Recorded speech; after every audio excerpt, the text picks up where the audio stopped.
দর্শক আপনাদেরকে স্বাগতম জানাই এই পড়ন্ত বিকেলে। দেশের শৈত্যপ্রবাহ চলছে, এর ভিতরেও আজকে সূর্যের আলো দেখা পাচ্ছি। সূর্যের আলোটা খুব ভালো লাগছে। দর্শক, আমি আজকে এমন একটা ভিডিও আপনাদের সাথে শেয়ার করতে যাচ্ছি যেটা আমার চাঁদপুর জেলাধীন মতলব দক্ষিণ উপজেলা উদ্যমদী গ্রাম, আমার প্রাণের গ্রাম উদ্যমদী গ্রাম। আমাদের প্রাণের গ্রাম উদ্যমদীর একটা বিশাল চর আছে আমাদের গ্রামের সামনে। এই চরটা, এই চরে আমাদের আলু, ভুট্টা, ধান, এই তিনটা ফসল খুব বেশি হয়।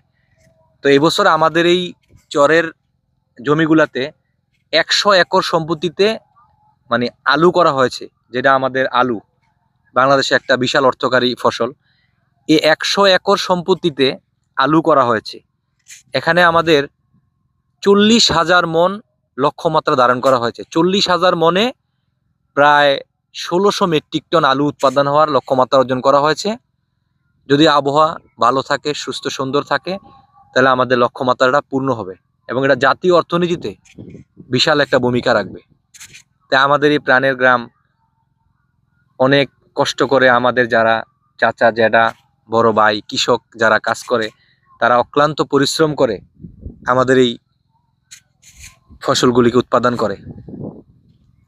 তো গ্রামে আসলাম, আমাদের চরে আসলাম, এখানে আপনাদেরকে একটু দেখাইতে পারলাম আর কি, যে আমাদের গ্রামে খুব সুন্দর একটি ফসলের সমাহার।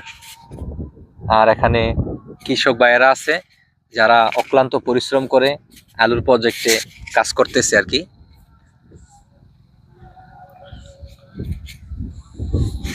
তো আপনাদের সবাইকে অসংখ্য ধন্যবাদ। ভিডিওটি দেখবেন, শেয়ার করবেন, লাইক দিবেন, কমেন্টস করবেন যদি আপনাদের কাছে ভালো লাগে। ধন্যবাদ।